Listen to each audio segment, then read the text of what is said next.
Okay, city clerk report. Yeah, just a few things for you. First thing we can start to talk about is FEMA. And just the good news of FEMA being that we've actually received some money from them. Now, just a little bit on the way that they divide the work up is by project. And we had a little project on pumping sewers during the... See you guys. Thank you. Thanks, Bob. Yep. So, anyway, we have received the money for that little sewer pumping project of $6,000. All of the other project worksheets have been submitted. Our big one for the electric work has kind of ran up and down the chain a couple times, and they wanted some additional information, and finally looks to be looking really good. So that's just a matter of having that work through the final steps in the funding. But then the other big thing that's hanging out would be the future work on the electric system. And that's what this baby is. Okay, now I understand that it's extremely difficult to read, but it's just there kind of for a point to show you the work that's been done so far. And this is a spreadsheet from our engineer where they went around and inventoried every line section that we have. So these generally are mile-long sections on each row. And then they would have gone through and counted up any of the problems with it, whether it be splices or whether it be out of sag, or does it have armor rod, does it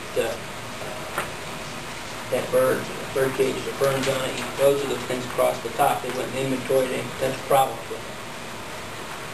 Okay, but when you get over to columns AC and AD and AE and all those across there, that's where they work into this formula to determine whether each of these line segments meets the criteria for conductor replacement as established by FEMA. Okay, and it's got to either meet one of those criteria, 1, 2, 3, or 4, or there's a kind of catch-all criteria 5, where if you add up the percents in criteria 1, 2, 3, and 4, and it exceeds 65%, it can qualify for conductor replacement in that regard too. So, really, when you get over to the right side of it, and you get to those blue-colored squares, okay. The lighter blue is just something they used for comparison against the area where we did work during the storm. But column A, Y, qualify for conductor replacement. If it's blue, it somehow qualifies for conductor replacement. Okay. And then as you flip the page over, it's just continuing with more line segments. And you see all of the darker blue over on the right-hand side. Okay, so when we get down to the bottom, what it amounts to is there's 44 miles of, 53 miles that would qualify for conductor replacement. And the engineer's estimate on cost, and this is construction cost, is about $1.943 million. That knowing that cost probably ends up being a little higher, and you got to add the engineering fees onto it and everything. So even if you ballpark that and you're at $2.5 million, the same percentages though apply: 75% FEMA and 10% state. So this is one of 3 types of future work that we would still be pursuing. So, and it's the largest section of it, because you have conductor replacement, you have other repairs on lines that don't qualify for conductor replacement, and then the third little kind is some mitigation, and that gets to be more iffy as far as whether they would fund any of that.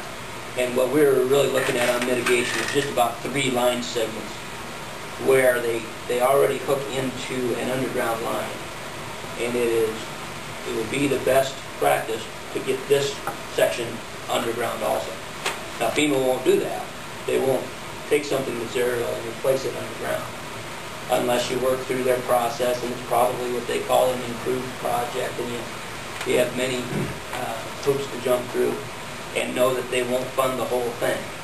But these are still, it's still a path, I think, that Bill really wants to travel down. And so far, everybody's on board between us and our engineer and FEMA. Everybody's kind of singing from the same hymn page on this. So, you know, just your kind of an update for you and let you know where we stand. And just to know that it ends up being a very, very big project. So what kind of timeline is that? Do we have to have this done in 3 months, 3 years? Timeline is 18 months. It's 18 months to finish the work, but they allow for extensions.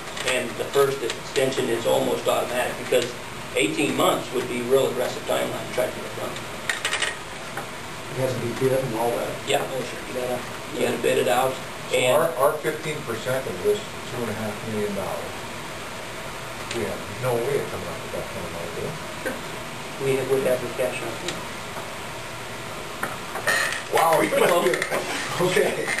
We come pretty close. You know, the fact of the matter is, the way the That's if FEMA financing, gives us everything back. the way the financing works, I think we do have to front some of the money anyway. There's a financing mechanism out there. And whether it's short-term or whether it's a little longer term. And this is an all or nothing kind of deal, right? No. It isn't. We could maybe say, we can only go to this much, this is how much money we can spend, so our 15%, this is what we're gonna pay. Then what would happen to us? FEMA would never pay us when this other one crashed, but we didn't do it. Good question. Because I will tell you, as staff, our approach to this has been try to be real aggressive in the project development. Where else are you going to get new electric lines built for 15%? I understand that. I think that is true, though. If you apply and receive grant money, federal grant money, and then you don't use it, how much of that do you have to give back, if not all of it, and then they'll never accept you again. The next grant application by the city.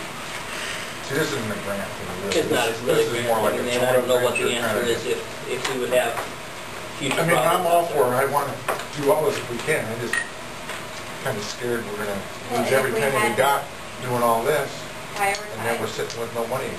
Well, and we had had this discussion within the past couple of years, because we, for the past 10 years prior to that, had always had a bond payments. And just within the past couple of years, all the bond payments were retired.